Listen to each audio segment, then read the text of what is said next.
Hello friends, welcome to mission KVS. Discuss करेंगे आज development of language skills के बारे में।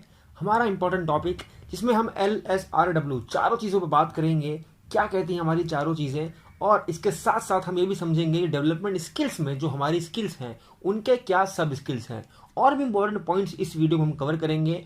वीडियो मज़ेदार होगी, समझ में आएगी चीज़ें, और देखते रहिए एंड तक, क्योंकि एक भी पॉइंट छूट सकता है आपका तो आपको दिक्कत हो सकती है। तो इसलिए मैं चाहूंगा कि आप इसको बहुत डिटेल में देखें, क्योंकि वीडियो को है बहुत डिटेल में बनाया गया है।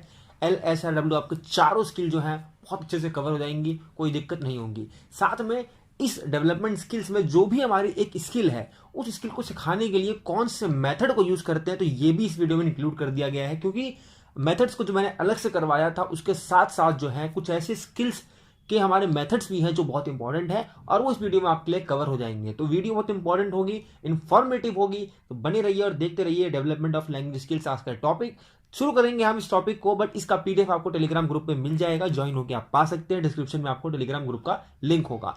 बाकी क्वेश्चन सीरीज जो है, टेस्ट सीरीज है, उसको भी कंटिन्यू करेंगे, बट अब कंटिन्यू करेंगे हम 30 मार्क्स के साथ। जिस वक्त हमारा जैसे ही हमारा, क्योंकि जल्द से जल्द कोशिश है कि आपका पेडागोजिकल पार्ट जो बचा है वो कंप्लीट हो जाए, क्योंकि अब दोबारा से वही स्पीड होगी, और फटाफट होते ही आपका 30 मार्क्स का ग्रामेटिकल और साथ में पेडागोजिकल सेक्शन दोनों को इंक्लूड करते हुए 30 मार्क्स की टेस्ट सीरीज आपके लिए चालू कर देंगे, और बहुत जल्द होगा वो, टेंशन मत लीजिए, फटाफट करेंगे। तो डिस्कस करेंगे आज हम इसके बारे में, LSRW के बारे में क्या है हम समझेंगे। हमारी चार skills, listening, speaking, reading, writing, बहुत इंपॉर्टेंट है हमारी। कि बच्चा जो छोटा होता है वो शुरुआत कैसे करता है, शुरुआत करता है लिसनिंग से, कि पहले वो सुनता है, सुनने से वो क्या करता है, अपने कॉन्सेप्ट, अपनी जितनी इंफॉर्मेशन है या जितनी भी उसके पास चीज़ों की कमी है, यानी कि जो गैदरिंग शुरू करता है वो ना, एक इकट्ठा करना चीज़ों को, वो शुरू करता है लिसनिंग से। उसके बाद उसको स्पीक करना, यानी कि जो इन्फॉर्मेशन उसने गैदर किया, कॉन्सेप्ट उसने जो बनाया अपने माइंड में, उसको बोलता है, बोलकर जो है उसको और जो है डिटरमाइन करता है अपने माइंड में। उसके बाद रीड करता है, वही सुने हुए और वही स्पीक किए हुए फॉर्म्स को वो रीड करता है, यानी कि टेक्स्ट फॉर्म में देखता है, उसको रीड करता है। उसके बाद राइटिंग, यानी कि वो तीनों लिसनिंग, स्पीकिंग, रीडिंग को इंक्लूड करते हुए, इंटीग्रेट करते हुए जब वो प्रोडक्ट करता है टेक्स्ट फॉर्म में, खुद बनाता है, तो उसको कहते हैं राइटिंग। तो ये हमारी चारों चीजें जो है ये चलती है सीक्वेंस में, तो इसको साइकोलॉजिकल ऑर्डर भी कहा जाता है। यानी साइकोलॉजिकल ऑर्डर में हमारी ये चारों स्किल चलती है। ये नहीं कि हम कुछ भी करा दें पहले और हमारा वो चीज सक्सेसफुल हो जाएगा, ऐसा नहीं है। इसलिए कहा जाता है कि लैंग्वेज स्किल्स को आप अगर इंटीग्रेशन में सिखाएंगे तो आप बहुत बेहतरीन तरीके से किसी भी लैंग्वेज को पढ़ा सकते हैं, सिखा सकते हैं। लैंग्वेज वहां पर लर्निंग ना होकर एक्विजिशन होगा। एक्विजिशन क्या होता है, जब नेचुरल वे से बच्चा सीखेगा, है ना।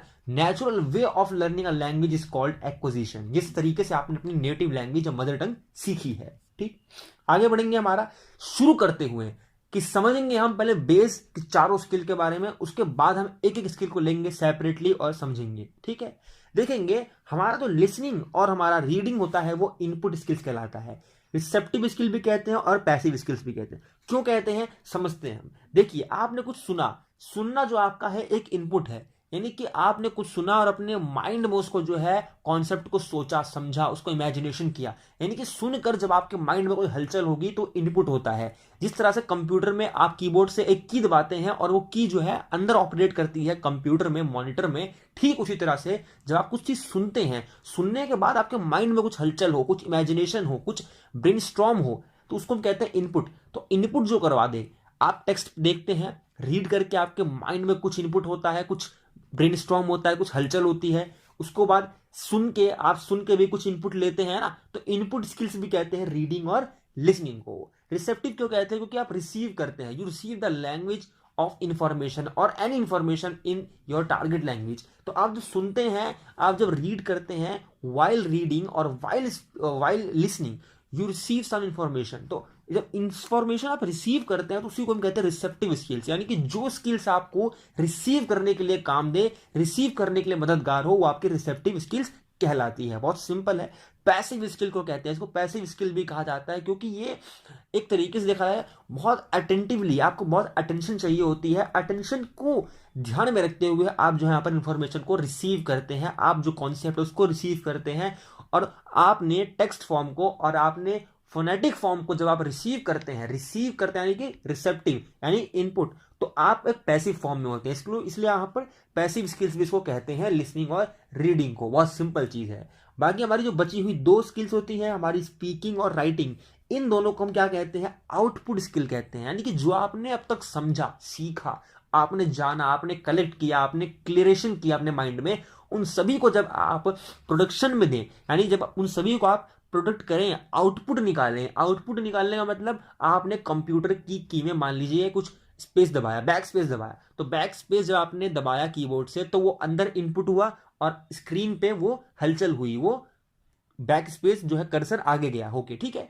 तो वो चीज जब हुई, उसके बाद जब कंप्यूटर आपको कुछ इनपुट देगा, आपको इनपुट देगा, तो आपको पता ही है कौन सी है वो हमारी इनपुट स्किल्स होती है। ठीक उसी तरह से माइंड और हमारा कंप्यूटर जब भी कुछ आउटपुट देगा, आउटपुट मतलब आपने गूगल पे कुछ सर्च किया और वो सर्च होके सामने आ गया आपकी स्क्रीन पे, दैट इज कॉल्ड आउटपुट। तो आपको आउटपुट जब मिलेगा, आपको जब आउटपुट देंगे, आप जब प्रोडक्टिव कुछ करेंगे, जब आप एक्टिव होंगे, दैट इज कॉल्ड आपकी कौन सी, स्पीकिंग एंड राइटिंग स्किल्स। जहां पर आप एक्टिव होते हैं, जहां पर आप कुछ प्रोडक्ट करते हैं, यानी कि जब आप कुछ बनाते हैं अपनी इमेजिनेशन से, अपने कॉन्सेप्ट से और अपनी इंफॉर्मेशन से जो आपने अब तक सीखी है वाइल रीडिंग और listening, that is called productive skills. समझ में आ गया होगा। इसको रीइंफोर्समेंट स्किल भी कहते हैं, क्योंकि ये बच्चे को जो है ना और रीइंफोर्स करती है कि और अच्छा करे बच्चा, और उसको क्योंकि मोटिवेशन मिलता है। यहां पर क्योंकि बच्चा एक्टिव होता है, एक्टिव स्किल्स भी कहते हैं, और यहां पर बच्चा इतना एक्टिव होता है कि उसको रीइंफोर्समेंट मिलता है और वो आगे करने के लिए और ज्यादा मोटिवेट होता है। तो रीइंफोर्समेंट स्किल भी इसको कहते हैं, किसको, हमारी राइटिंग और स्पीकिंग को। ठीक है, बढ़ते हैं आगे, चलते हैं आगे, एक एक करके समझेंगे। पहला हमारा आता है कौन सा, लिसनिंग। लिसनिंग को समझते हैं, लिसनिंग में क्या चीजें हम समझने वाली हैं। लिसनिंग क्या कहती है, लिसनिंग का कुछ बेसिक डिस्कस करते हैं। क्या कहती है कि listening is ability to identify and understand what speaking और what speaker is saying.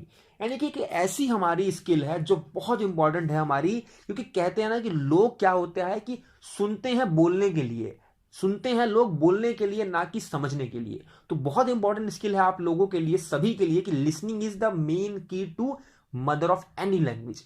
Mother of any language मतलब क्या है कि लिसनिंग जो है वो आपको कोई भी लैंग्वेज सिखा सकती है। नॉट ओनली लैंग्वेज, किसी भी चीज में आपको महारत हासिल करनी है तो लिसनिंग आप में स्किल डेवलप होनी चाहिए। अगर आपको लिसनिंग आती है, आपने लिसनिंग में महारत हासिल कर रखी है, तो आप किसी भी सिचुएशन, किसी भी स्किल, किसी भी कॉन्सेप्ट या किसी भी आपको प्रॉब्लम है तो सब में आप जो पार पा पाएंगे। क्यों? क्योंकि आपके अंदर लिसनिंग स्किल है, सुनने की क्षमता है आपके अंदर। सुनने की क्षमता बहुत बड़ी क्षमता होती है, बहुत बड़ी स्किल होती है, जो कि सब में नहीं पाई जाती। ठीक है, तो ये एक ऐसी स्किल है जिसमें हम सुनते हैं, स्पीकर क्या कह रहा है उसको सुनते हैं। It is the only skill which proceeds other skills. ये एकमात्र ऐसी स्किल्स है जो शुरुआत करती है, शुरुआत देती है, या कह सकते हैं जन्मदाता है। कौन सी? The mother of all skills are listening. तो ऑल स्किल्स की जो मदर है वो कौन है? लिसनिंग है। तो जन्मदाता अगर कोई स्किल है सभी स्किल्स की, बाकी 3 स्किल्स की, तो वो लिसनिंग है, क्योंकि लिसनिंग से ही हमारी चारों स्किल जो है इंटीग्रेशन में चलती है। यानी कि जो हमारी लिसनिंग होगी उसके बाद हमारी अगली, उसके बाद हमारी अगली, ऐसे चलती है। ठीक है, तो हमारी listening is the main language और द ओनली लैंग्वेज विच और the only skill which proceeds other skills. ठीक, the best way to understand people is to listen them. Simple, बहुत सिंपल चीज है पर बहुत कॉम्प्लिकेट चीज है जो लोग करते नहीं है। कि किसी को समझना है, किसी कॉन्सेप्ट को क्लियर करना है, किसी भी नई इंफॉर्मेशन को गैदर करना, तो हमें बोलना नहीं सुनना आना चाहिए। तो वही कहता है ये, listening skill is easy to learn but requires patience.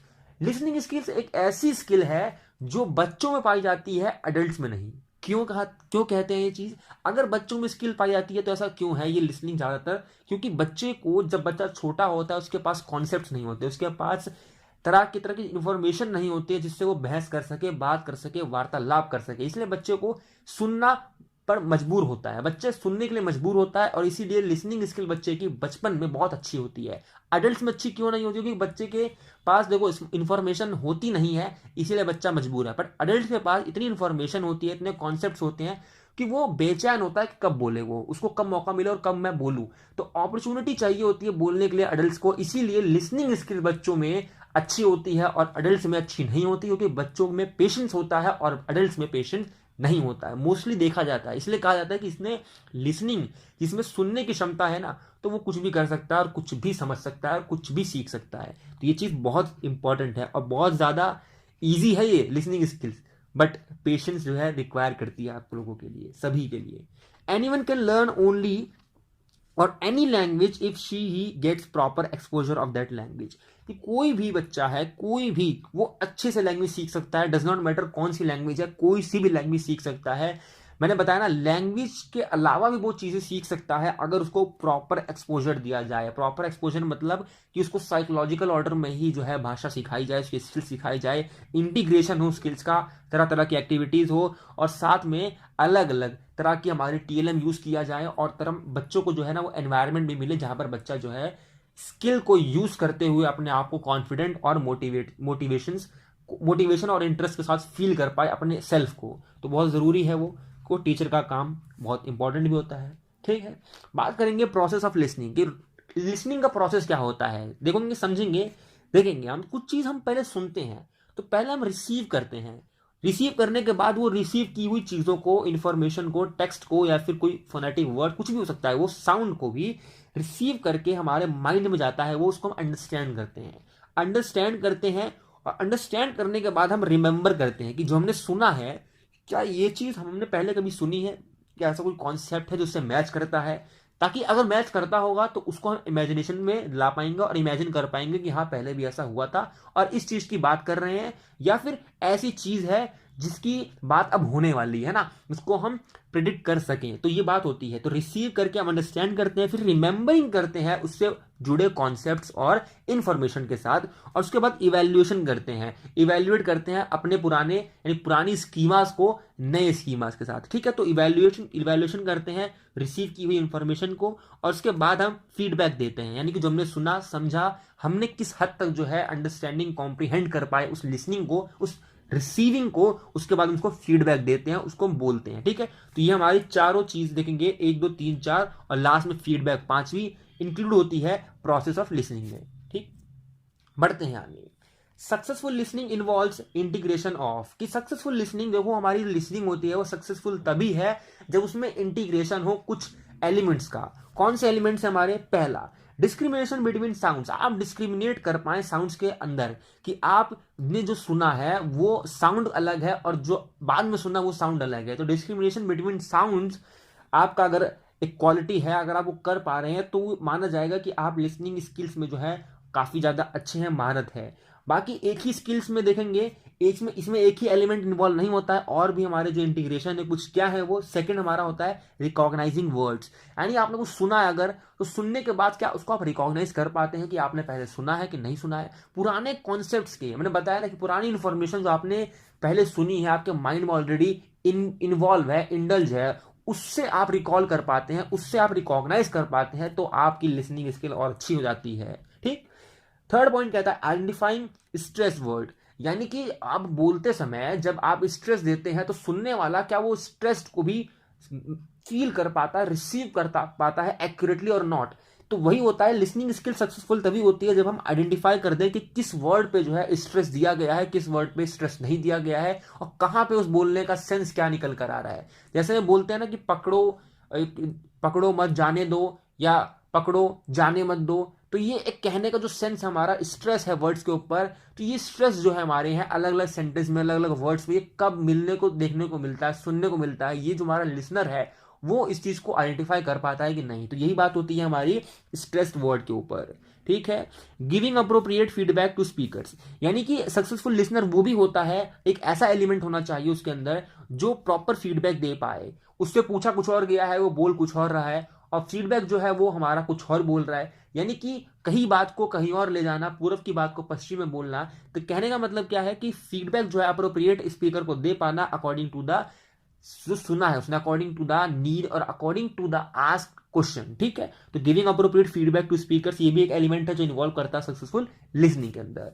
उसके बाद फिफ्थ पॉइंट कहता है आइडेंटिफाइंग फंक्शंस इन कन्वर्सेशन। देखेंगे आप, आइडेंटिफाइंग फंक्शंस, हमारे कुछ ऐसे वर्ड्स, हमारे कुछ ऐसे प्रोनाउंसिएशन, हमारे कुछ ऐसी सेंटेंसेस होते हैं जिसमें हम फंक्शंस को गेस कर पाए, यानी कि बोलने का सेंस क्या है, लेक्सिकल मीनिंग क्या है उसकी, वहां पर जो हम बोलने का सेंस को डिस्कस कर पाते हैं, समझ पाते हैं लिसनिंग के वक्त, उसको हम कहते हैं फंक्शन। यानी कि हर कन्वर्सेशन हो सकता है कुछ अलग यहां पर फंक्शन कर रहा हो, वर्ड आपका पास्ट अवे कंप्लीटेड हो सकता है वहां पर कुछ अलग मैटर कर रहा हो, बोलने वाला जो है वो किस सेंस में बोलना चाह रहा है, क्या उसका स्ट्रेस है, क्या उसका सेंस बोलना चाह रहा है, वो आप ग्रैप्स कर पाते हैं कि नहीं।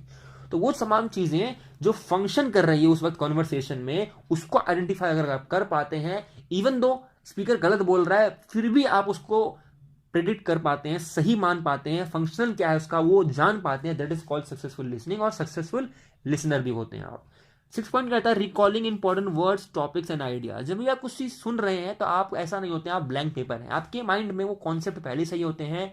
अगर अगर आपके वो टारगेट लैंग्वेज में नहीं होंगे तो इवन आपके वो नेटिव लैंग्वेज में जरूर होंगे, तो वो रिकॉइल कर पाना इंपॉर्टेंट वर्ड्स, टॉपिक्स और आइडियाज को चाहे किसी भी फॉर्म में, दैट इज ऑल्सो कॉल्ड और also is a part of successful listening. ठीक है, तो इस छठा पॉइंट हमारा ये भी कहता है। 7 पॉइंट कहता है हमारा कनेक्टिंग।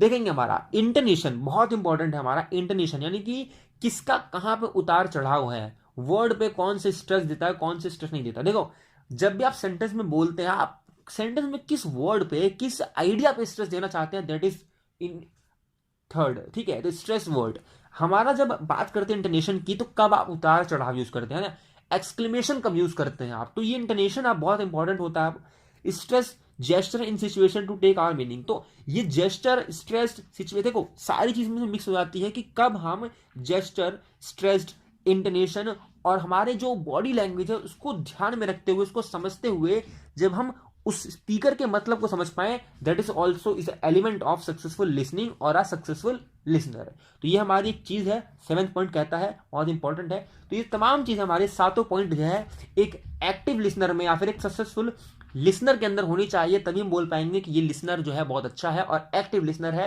या क्रिटिकल लिसनर है, ये हम कह पाएंगे अगर ये सातों चीजें उसके अंदर है, जो कि बहुत मोस्टली देखने को मिलती है। ठीक है, difference between hearing and listening, ये बहुत इंपॉर्टेंट चीज हमारी कि समझना लिसनिंग और हियरिंग में बहुत अंतर होता है। क्या अंतर होता है समझते हैं इसको।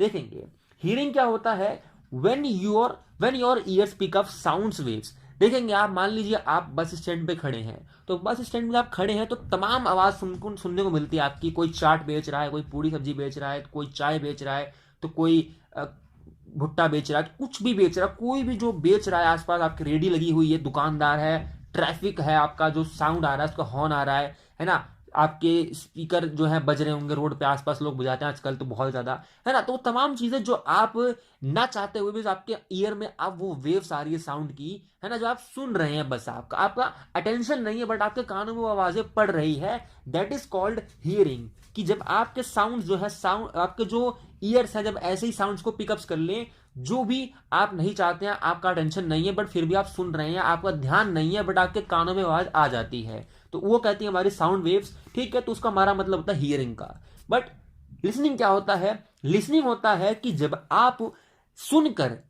सुनकर उसमें से सेंस निकाल पाए, यानी कि जब आपने कुछ चीज सुना, अब आपने सुनना ऐसे है कि आपकी अटेंशन वहां पर है, आप सभी चीजों को, बाकी साउंड वेव्स को इग्नोर करते हुए एक ही साउंड वेव पे बहुत फोकस रखते हुए अटेंशन के थ्रू आप जब कुछ चीज को, इंफॉर्मेशन को जानना चाहें, उससे जब आप मीनिंग निकालना चाहें, सेंस निकालना चाहें, दैट इज कॉल्ड लिसनिंग। तो इसलिए कहा जाता है कि आप हियर ना करें, आप लिसन करें। क्यों? क्योंकि आपकी हियरिंग में अटेंशन नहीं होती बट लिसनिंग में आपकी फुल अटेंशन होती है, आप एक्टिव होते हैं और आप बहुत क्रिटिकली लिसन करते हैं।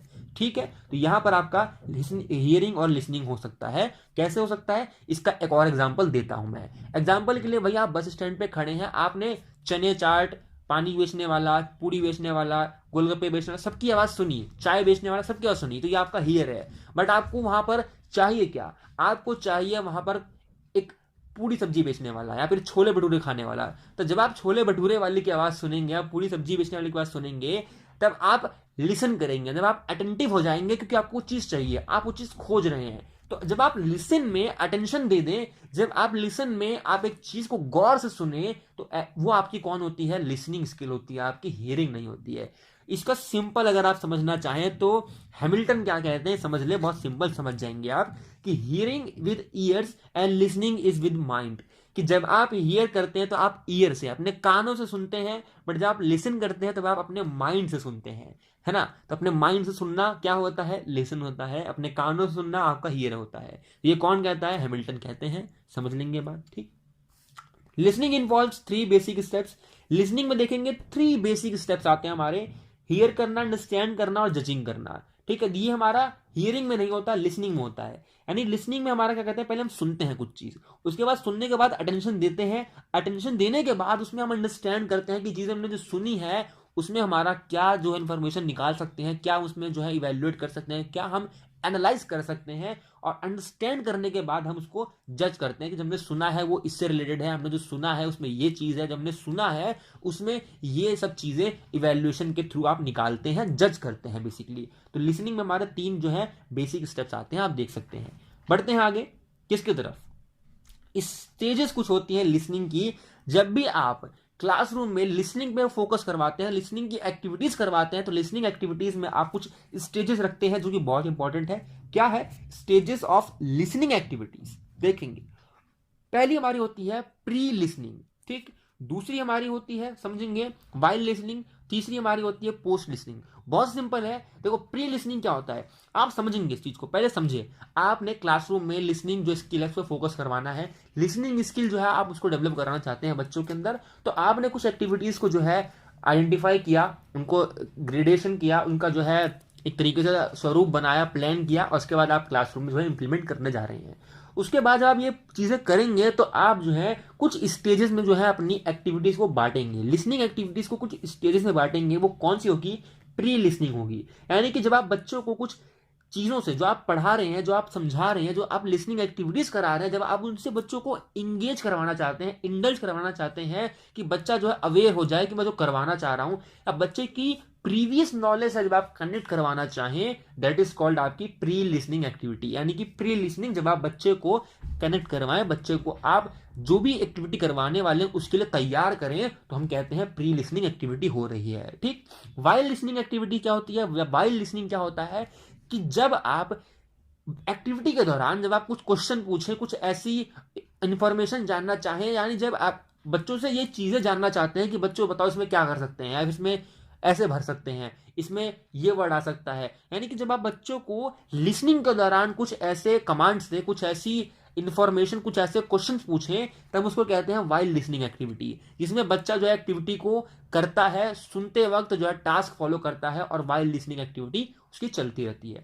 पोस्ट लिसनिंग एक्टिविटी में क्या होती है, इसमें आप ऐसे क्वेश्चंस पूछते हैं, ऐसी एक्टिविटी करवाते हैं, ऐसा पार्ट होता है एक्टिविटी का, जब आप जितने भी आपने देखो प्री और वाइल लिसनिंग आपने कराने के बाद जो बच्चे का एक्सपीरियंस रहा है उसको रिफ्लेक्शन देना चाहते हैं, उसको रिफ्लेक्ट करवाना चाहते हैं, तब बच्चे से आप क्वेश्चन पूछते हैं, या फिर बच्चे से आप बोलते हैं कि आप चलिए जो आपने सुना समझा, आपने जो अब तक किया, आपका एक्सपीरियंस क्या, समराइज करें, या फिर आपने जो समझा उसमें क्या गलतियां हो सकती थी, या फिर क्या मजा आया। तो आप जब पोस्ट लिसनिंग क्या होता है, जब आप बच्चे को समराइज कराने के लिए, बच्चे को इवेल्युएट करने के लिए, और बच्चे को जो है बेसिकली आप ऐसा टास्क दें, ऐसी एक्टिविटी दें जिसमें बच्चा अपने एक्सपीरियंस को वाइल और प्री में यूज करते हुए बता पाए, that is called post listening activity. समझ में आ गया होगा, कोई इशू, कोई डाउट। बढ़ते आगे कि pre listening stage is also known as preparatory और introductory.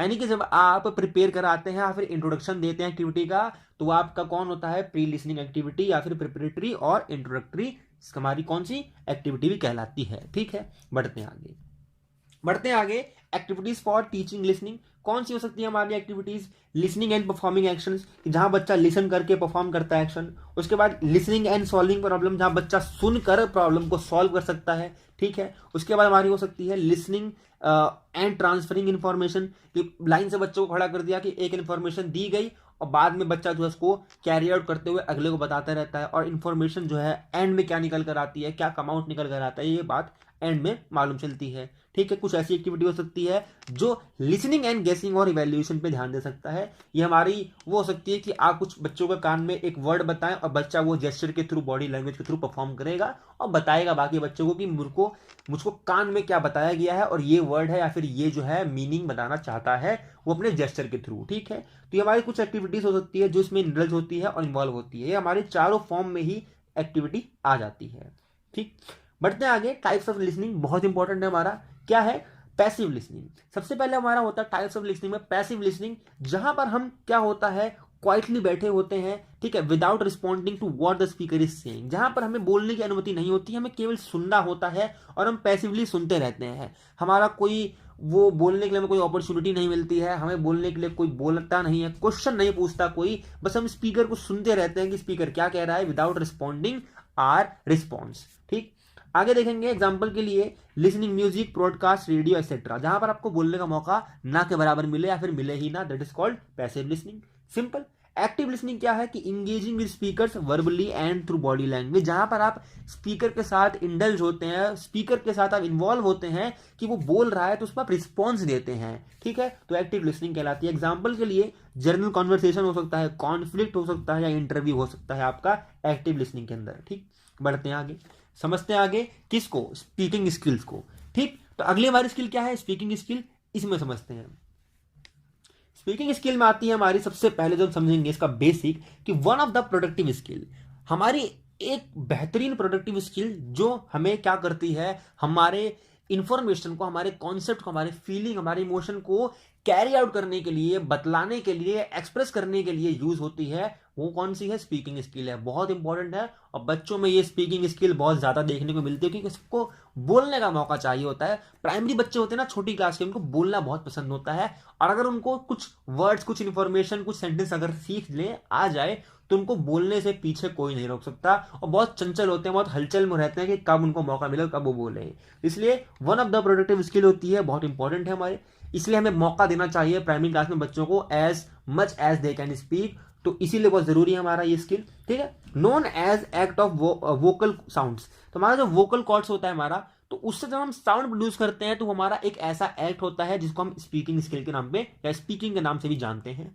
Listening skill is the base of speaking skill, ध्यान देंगे आप, लिसनिंग स्किल आपको बेस करती है प्रोवाइड स्पीकिंग का। क्यों, आपने सुना, कॉन्सेप्ट बनाया, माइंड में रखे कॉन्सेप्ट हैं आपके, जितनी भी इंफॉर्मेशन, जितनी भी स्कीमा आपके माइंड में डेवलप हुए हैं थ्रू लिसनिंग के, वो आपको हेल्प करेंगे स्पीकिंग के। क्योंकि आप स्पीकिंग देखेंगे, आपने मान लीजिए आपके पास एक खजाने का एक बहुत बड़ा बक्सा है, ठीक है, तो उस बक्से में जब आप कुछ इनपुट देंगे, यानी कुछ आप जब रखेंगे तभी तो बाहर निकाल पाएंगे, तो पहले आप माइंड में लिसन करके कुछ इन्फॉर्मेशन, कुछ कॉन्सेप्ट्स को रखेंगे, उसके बाद स्पीकिंग के थ्रू उनको आप निकालेंगे। तो यही बात होती है कि लिसनिंग जो होता है वो एक बेस प्रोवाइड करती है किसको, स्पीकिंग स्किल को। ठीक, आगे बढ़ेंगे। Speaking skill gives us the ability to communicate effectively, कि लिसनिंग जो होता है हमारा वो बेस देता है हमको, और बेस देने के बाद हमारा स्किल होता है कौन सा, स्पीकिंग वाला, वो हमें एबिलिटी देता है कि हम कम्युनिकेट कर पाए इफेक्टिवली, और जो हमने सीखा अब तक वो हम एक्सप्रेस कर पाए। ठीक, बढ़ते हैं आगे। सब स्किल्स ऑफ स्पीकिंग, की हमारी कुछ सब स्किल्स होती है स्पीकिंग स्किल्स की, कौन सी हैं देखेंगे। प्रोनाउंसिएशन बहुत इंपॉर्टेंट है हमारा, कि प्रोनाउंसिएशन हमें क्या है कि बहुत अच्छा होना चाहिए। हमारा जो नेटिव स्पीकर है उनका प्रोनाउंसिएशन भी इतना अच्छा नहीं होता, बट वो भी जो है वर्क करते हैं, क्योंकि तब देखो इंग्लिश जो लैंग्वेज है हमारी, वो एक ऐसी लैंग्वेज जो हमें इतने एक्सेप्शन देखने को मिलते हैं, एक्सेप्शन से भरी हुई लैंग्वेज हमारी कोई अगर मिलती है तो हमारी इंग्लिश मिलती है। इवन दो हमारी प्रोनाउंसिएशन, इवन मेरी भी प्रोनाउंसिएशन इतनी अच्छी नहीं है, किसी के नहीं होती, क्योंकि हमारा कहीं ना कहीं जो है नेटिव जो हमारा लैंग्वेज उसका इफेक्ट देखने को मिल जाता है। और अगर कोई कोई रेगुलर एरिया से आता है, कोई ऐसे एरिया से आता है जिसका कोई पुराना संबंध है कोई विलेज से, या फिर कुछ ऐसा जो उसका एक तरीके से बहुत जन्मजात भाषा के अंदर एक इंडल्ज हो रखा है बच्चा, तो उसके अंदर तो बहुत ज्यादा प्रोनाउंसिएशन का डिफेक्ट देखने को मिलता है। ठीक है, तो ये चीजें देखेंगे हम, प्रोनाउंसिएशन भी एक हमारी सब स्किल्स है। अप्रोप्रिएट वोकैबुलरी, कि कब बच्चा कौन सी वोकैबुलरी अप्रोप्रिएटली यूज करता है, कर पा रहा है, तो ये भी एक हमारी सब स्किल है स्पीकिंग की, बहुत इंपॉर्टेंट है। अप्रोप्रिएट लैंग्वेज जेस्चर, बोलते वक्त बच्चे का जेस्चर क्या है, जो स्पीकर है वो बोल रहा है तो उसका जेस्चर क्या है, किस जेस्चर को यूज करते हुए जो अपनी फीलिंग को, अपने इमोशन को, अपने कॉन्सेप्ट को, अपनी इंफॉर्मेशन को जो है कन्वे करता है। ठीक, उसके बाद बिल्डिंग कन्वर्सेशन, कि सब स्किल ऑफ हमारा स्पीकिंग एक बिल्डिंग कन्वर्सेशन भी है, कि आप ऐसा बोले कि सामने वाला सुनने के लिए आपसे दोबारा पूछे या बोले, यानी कि आप कन्वर्सेशन को बिल्डअप कर पाए, आपकी स्पीकिंग स्किल ऐसी होनी चाहिए। तो कहा जाता है कि आपकी इफेक्टिव स्किल कब है, जब आप ऐसा कन्वर्सेशन बिल्डअप कर पाए, या फिर ऐसा बोले कि सामने वाला आपके बातों में ना एकदम मंत्रमुग्ध हो जाए, तो वो आपका बिल्डिंग कन्वर्सेशन के अंदर आता है। तो आप ऐसा भी कर पाए तो ये आपका एक सब स्किल ऑफ स्पीकिंग होगा। उसके साथ वर्ड ऑर्डर, कि आप जो है वर्ड्स को एक ऑर्डर में यूज करें, सब्जेक्ट वर्ब अग्रीमेंट, या पढ़ा ही होगा आपने, तो उसमें आपको बताया गया है कि कब सब्जेक्ट, कब आपका वर्ब और कब आपका ऑब्जेक्ट यूज होता है, तो किस तरह से आपको वर्ड को और वर्ड फॉर्मेशन को यूज करते हुए जो आपका स्पीकिंग करना है। तो ये हमारी 5 चीजें जो है सब स्किल्स में इन्वॉल्व होती है और बहुत इंपॉर्टेंट है। छठी हमारी क्या है, using stress, rhythm, intonation.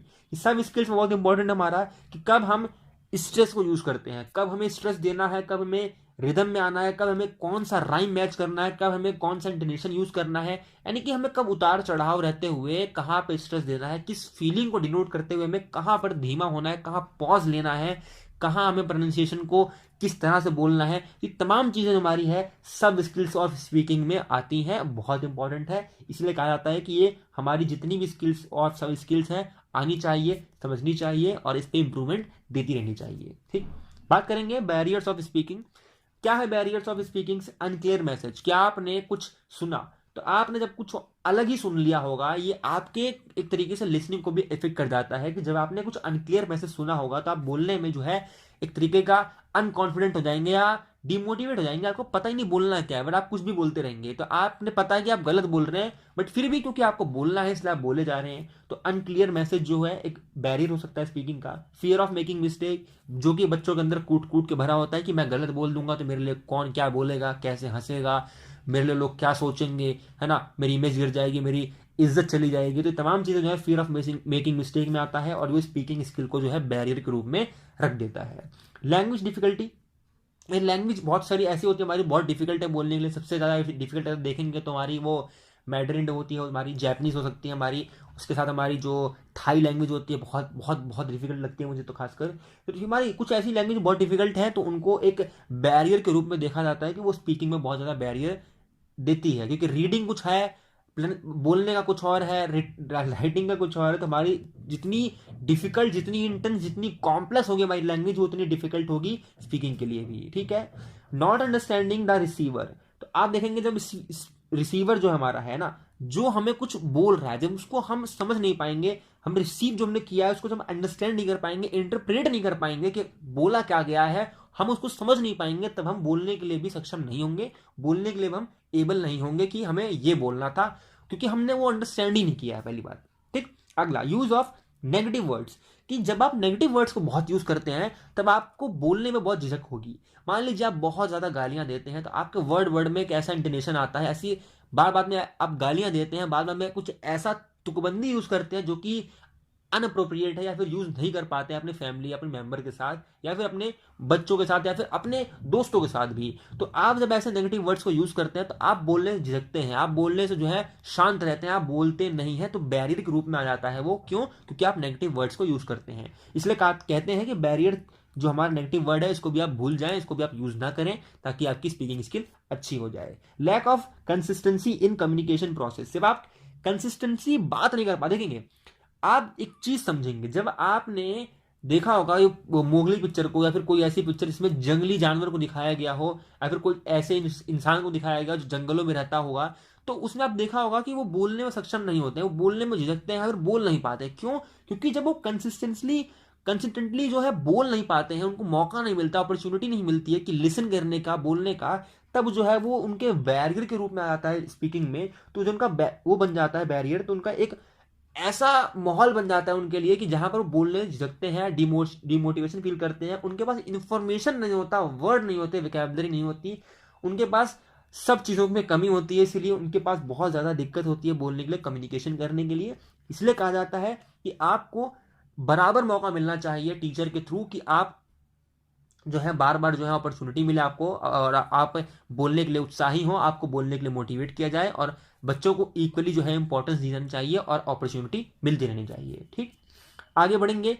Environmental disturbance, इसमें सब चीज आती है हमारी, जो एनवायरमेंटल होता है, आउटर हमारा जो जितना भी डिस्टर्बेंस होती है, कहीं से खटपट की आवाज आ रही है, कहीं कोई डीजे चल रहा है, कहीं कोई बाहर मशीन का काम चल रहा है ना, कहीं वो कोई पत्थर तोड़ रहा है, कहीं स्कूल टूट के बन रहा है या फिर कोई कंस्ट्रक्शन का काम चल रहा है, तो कोई ऐसा एनवायरमेंटल डिस्टर्बेंस जो आपके बोलने के लिए रुकावट पैदा करे, वो हमारा कौन सा आता है? लास्ट पॉइंट में एनवायरमेंटल डिस्टर्बेंस में आ जाता है, जो कि आपको बोलने बोलने के लिए जो है प्रतिपादित कर देगा। ठीक है, आपको बोलने के लिए एक बैरियर के रूप में देखने को मिलेगा। बढ़ेंगे आगे टाइप्स ऑफ स्पीकिंग में। क्या कहता है हमारा टाइप्स ऑफ स्पीकिंग, समझेंगे।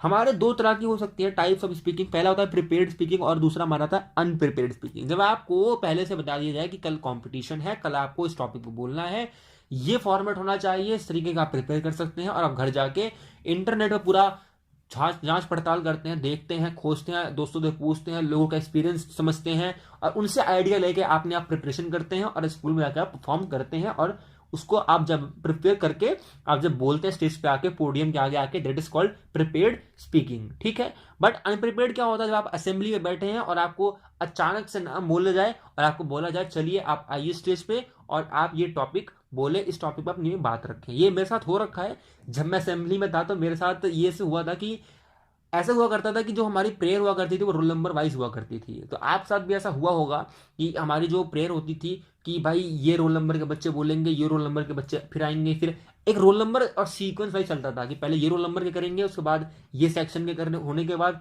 ए के बाद बी सेक्शन आएगा, फिर सी सेक्शन आएगा, उसके बाद ऐसे चलता रहेगा, उसके बाद दोबारा से हम ए सेक्शन से चालू करेंगे। तो हुआ यूं कि बच्चे कुछ आए नहीं, तो मुझे लगा था कि मेरा कल होगा, बट मेरा उसी दिन हो गया था। तो उसी दिन जो हुआ था वो हमारा क्या था, अनप्रिपेयर्ड स्पीकिंग, कि उसी दिन बिना सोचे समझे कुछ भी बोलना था। बोलने का मतलब क्या था कि बिना सोचे समझे हमें एक थॉट ऑफ द डे बोलना था और उसके बाद हमें कोई एक छोटी सी स्टोरी सुनानी थी, इसमें मोरलिटी हो, कोई ऐसा हमें लर्निंग हो जो बच्चों को सीखने में मिले। तो ये एक अनप्रिपेयर्ड स्पीकिंग, जहां पर आपको सोचने का, जब प्रैक्टिस करने का मौका ना दिया जाए, सीधा आपको बुला लिया जाए, बोला जाए कि चलिए आपको टाइम देते हैं, अब बोलिए। आपके पास कुछ नहीं होता सिवाय बोलने के टाइम के अलावा, ठीक है। तो ये हमारा अनप्रिपेयर्ड स्पीकिंग में आता है, यहाँ पर आपको प्रैक्टिस करने का टाइम भी नहीं मिलता, ठीक है। बढ़ेंगे आगे, करते हैं अगला। एक्टिविटीज फॉर स्पीकिंग, कौन कौन सी एक्टिविटीज हो सकती हैं देखेंगे। रोल प्ले हो सकता है, बहुत मजेदार तरीका। इंटरव्यू हो सकता है, जहां पर आप एक देखेंगे, आप यहाँ पर इंटरव्यू जरूरी नहीं है कि आप एकदम आप रियलिस्टिक वाला इंटरव्यू ही कराएं कि यहाँ पर आप कोट टाई पैंट बढ़िया बाल बना के एकदम अच्छे से तेल वेल लगा के, है ना, जरूरी नहीं है आपका एकदम रियलिस्टिक हो। आप यहाँ पर एक आर्टिफिशियल इंटरव्यू करा सकते हैं, फनी इंटरव्यू करा सकते हैं। इंटरव्यू के जो अलग अलग टाइप्स हैं उसको यूज कर सकते हैं। कॉमेडी इंटरव्यू हो सकता है जहां पर आप ह्यूमर को डेवलप कर सकते हैं, है ना, पंच लाइन हो सकता है, जोक हो सकता है, वो इंटरव्यू के अंदर आप डाल सकते हैं। वो हमारा इन्फॉर्मेशन और सॉरी इनफॉर्मल जो हमारा इंटरव्यू में हो जाएगा, जहां पर बच्चों को बेसिकली बोलने का मौका मिलना चाहिए। डज नॉट मैटर वहां पर बच्चे को इंटरव्यू की स्किल सिखानी है या फिर इंटरव्यू उनको कैसे फेस करना है ये सिखाना है, क्योंकि छोटे बच्चों को थोड़ी इंटरव्यू देना है, बट उनको बोलने का मौका मिलना चाहिए, ये आपको ध्यान रखना है, ठीक। स्टोरी टेलिंग, बच्चों को बोला जाए कि चलिए आपको अपने बारे में बताए, या फिर बच्चों से पूछा जाए कि चलिए आपने लास्ट संडे को क्या किया, या फिर आपका कोई ऐसा दिन जो आपको लगता हो कि मेरे लाइफ का बेस्ट दिन रहा हो या आपके लाइफ का सबसे बुरा दिन। तो कोई भी एक टॉपिक दे के बच्चे से पूछ सकते हैं कि चलिए इस पर आप स्टोरी टेलिंग करिए या फिर बताइए अपने बारे में क्लासरूम को पूरे सबके सामने। तो ये हमारा एक स्टोरी टेलिंग जहां पर बच्चों को स्पीकिंग के लिए एक अपॉर्चुनिटी मिलती है।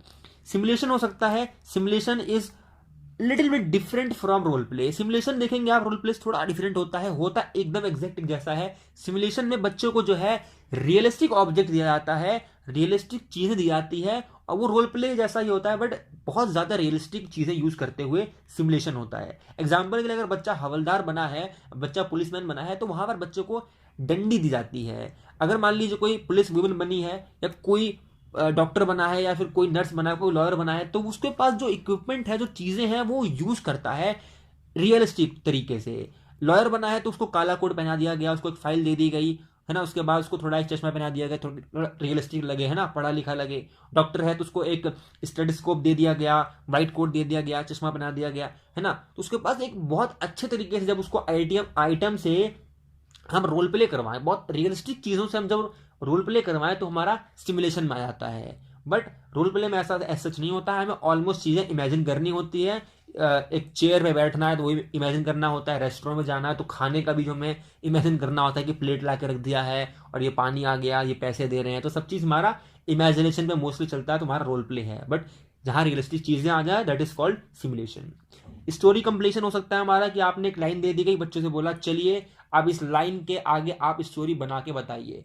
तो आपने ब्लैक बोर्ड पे एक लाइन लिख दिया कि एक जंगल में आधी रात को दो लड़के घूम रहे थे, तभी उनके सामने अचानक एक बड़ा सा बक्सा है, इसके अंदर 1 करोड़ रुपए थे। आगे आपने 4 डॉट लगा दिए। तो बच्चों से आप एक एक खड़ा करके बोलेंगे चलिए बताइए आगे क्या हुआ। तो स्टोरी को कंप्लीशन करने के लिए बच्चे खड़े होंगे और स्पीक करेंगे और उनको बोलने का मौका मिलेगा। तो ये तरीका भी हो सकता है हमारा एक एक्टिविटी का, हमारा कौन सा, स्पीकिंग के लिए।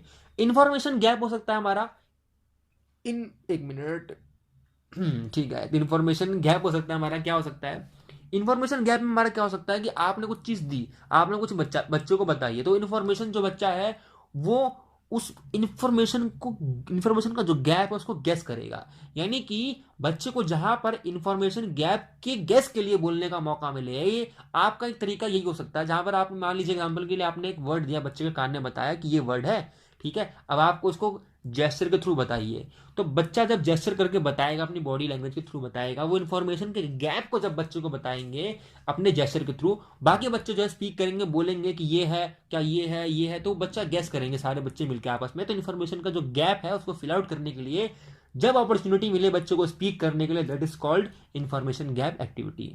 इसमें बहुत सारी एक्टिविटी हो सकती है, एक ही एक्टिविटी नहीं होती है, इनमें भी बहुत एक्टिविटी होती है। तो ये एक्टिविटी का जो है ना एक मेन हेडिंग है, इनके अंदर भी हमारी कुछ सब एक्टिविटीज आती हैं, सब स्किल्स भी हो सकती हैं, तो वो चीज़ हमें देखने को मिलेगी।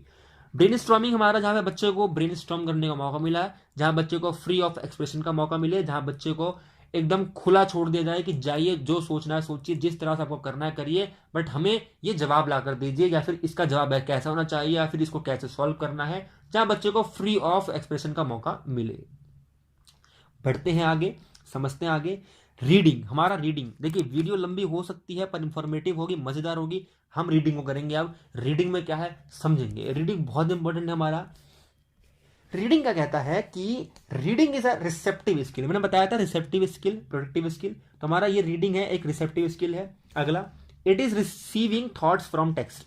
जब आप टेक्स्ट से, यानी कि जब आप जो लिखा हुआ है, जो आप वर्ड्स लिखे हैं, सेंटेंस लिखे हैं, पैराग्राफ लिखे हैं, जब उस टेक्स्ट से आप जो है थॉट्स को रिसीव कर पाए, that is called reading skill.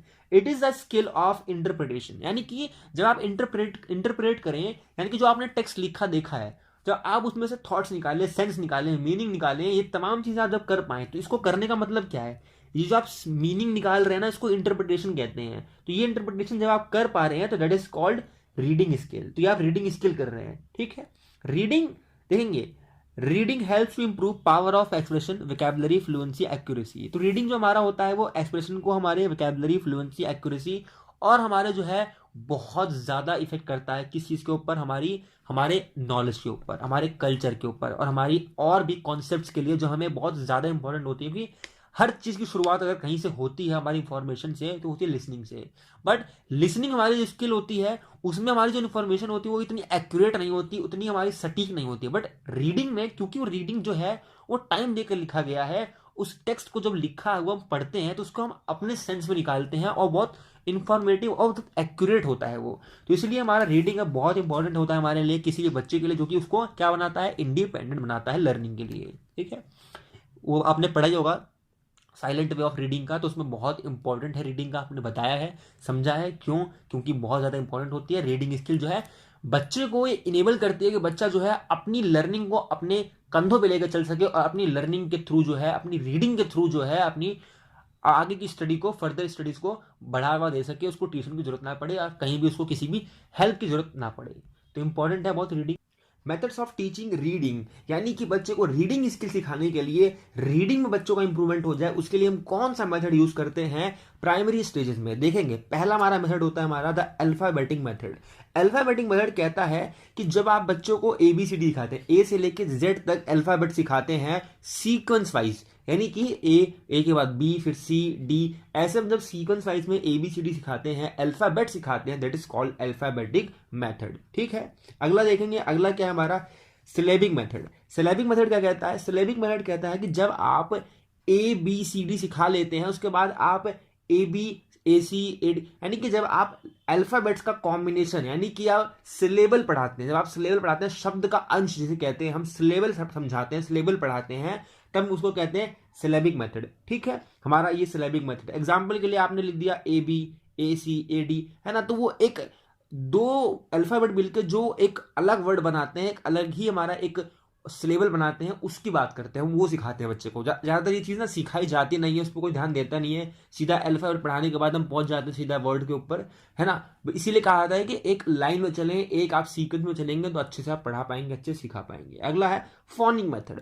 Phonic method जो है हमारा वो इंप्रूवमेंट है on the base of alphabetic method, यानी कि अल्फाबेटिक मेथड में हम केवल जो है ABCD सिखाते थे, उस पर दबाव नहीं डालते थे, उस पर हम प्रेशर नहीं करते थे कि उसका कैसे साउंड प्रोड्यूस करना है, कैसे उसको हमें बोलना है, क्या उसका प्रोनाउंसिएशन होगा ए का बी का। बट फॉनिक मेथड में क्या करते हैं हम, फॉनिक मेथड में हम अल्फाबेट के साथ साथ उसके साउंड को, उसको कैसे प्रोड्यूस करते हैं, कैसे उसको बोला जाता है, ए को कैसे बोलेंगे, बी को कैसे बोलेंगे, इस पे हम ध्यान देते हैं। ठीक है, अगला हमारा आता है the whole word method. Whole word method मतलब समझेंगे आप, यहां पर आप एक अल्फाबेट ना सिखा के, यहां पर आप एक सिलेबल ना सिखा के, आप पूरे वर्ड को सिखाते हैं। यानी कि जब आप होल वर्ड को सिखाते हैं, एक वर्ड को पूरे स्वरूप में सिखाएं, उसके पूरे एक लुक में सिखाएं, that is called whole word method. तो होल वर्ड मेथड जो है हमारा, ये एक तरह का मेथड और है, उस पर बेस है। कौन सा? Look and say method. आया हुआ क्वेश्चन है look and say method. Look and say method हमारा वो भी हमारा मेथड है, उसको हम सिखाते हैं वर्ड को सिखाने के लिए। लुक एंड से मेथड को हम यूज करते हैं वर्ड सिखाने के लिए। एग्जांपल के लिए ब्लैक बोर्ड पर मैंने कुछ वर्ड्स लिख दिए, अब बच्चों को वो जो है, जो वर्ड्स लिखे हुए ब्लैक बोर्ड पे, उसको बच्चे को देखना है, लुक करना है और फिर बोलना है। Look and say, look and say method पे जो बेस है हमारा, उस लुक एंड से मेथड पे बेस हमारा जो है वो कौन सा मेथड है? The whole word method. ठीक है, द होल वर्ड मेथड हमारा और लुक एंड से मेथड हमारा सिमिलर कह सकते हैं, कोई ज्यादा अंतर नहीं है इसमें। बात करेंगे आगे फ्रेज मेथड। जब आप अल्फाबेट सिखा लेते हैं, जब आप उनके सिलेबल को सिखा लेते हैं, जब उनका फोनिक मेथड यूज करते हैं, उनका साउंड को सिखा लेते हैं, तब आप बात करते हैं वर्ड पे। और जब आप वर्ड में ही बच्चों को अच्छे सिखा देते हैं, बच्चे पारंगत हो जाते हैं, तब आप बात करते हैं फ्रेज की, कि आप एक वर्ड ना सिखा के, इंडिविजुअल वर्ड ना सिखा के, अब आप फ्रेज से बात करते हैं, जहां पर बच्चा अपना मेन आइडिया बता सकता है। एग्जाम्पल के लिए, sir I want go, sir I drink this, है ना। तो जब बच्चा छोटे मोटे फ्रेज बना पाता है, यानी कि जब छोटे मोटे अपने आइडिया कन्वे करने लग जाता है वो टारगेट लैंग्वेज में, that is called phrase method. ठीक, अगला द सेंटेंस मेथड, जहां पर बच्चा फ्रेज ना बोल के अब पूरा सेंटेंस बोलता है, पूरा कंप्लीट सेंटेंस। आपने देखा होगा टीचर आपको बोला करते थे कि बेटा आप पूरा सेंटेंस बोलिए, हाफ मत छोड़िए। एग्जाम्पल के लिए अगर आपने बोला कि सर गो टू टॉयलेट, अब यहाँ पे पूरा सेंटेंस नहीं है, गो टू टॉयलेट। अब कौन जाना चाहता है, किसका किसका यहाँ पे बात हो रही है, कुछ नहीं पता। इसलिए टीचर बोला करते थे कि बेटा आप पूरा सेंटेंस बोलिए कि I want to go to toilet. तो आप पूरा वर्ड बोलिए और पूरा वर्ड बोलने के साथ इसको पूरे सेंटेंस में बोलिए। तो यहां पर जब पूरे सेंटेंस की बात की जाती है तब हम बोलते हैं द सेंटेंस मेथड। यहां पर हम पूरे सेंटेंस सिखाने के लिए बात करते हैं, ना कि फ्रेज, ना कि वर्ड के लिए। ठीक है, तो हमारा ये लास्ट में आता है जो सेंटेंस मेथड। इसके साथ साथ हमारा देखेंगे आगे क्या है और तरीके, क्या हमें और देखनी पड़ती है चीजें रीडिंग स्किल में, समझते हैं। टाइप्स ऑफ रीडिंग स्किल्स बहुत इंपॉर्टेंट हमारे लिए। कुछ हमारी रीडिंग स्किल के टाइप्स हैं, वो भी हमें मालूम होनी चाहिए, क्या है वो, कैसे चलती है। पहला हमारा रीडिंग स्किल है एक्सटेंसिव रीडिंग। एक्सटेंसिव रीडिंग हमारी एक ऐसी स्किल है जो रीडिंग में बहुत काम आती है, बहुत इंपॉर्टेंट है और बहुत ज्यादा मजेदार भी है। क्यों, देखते हैं।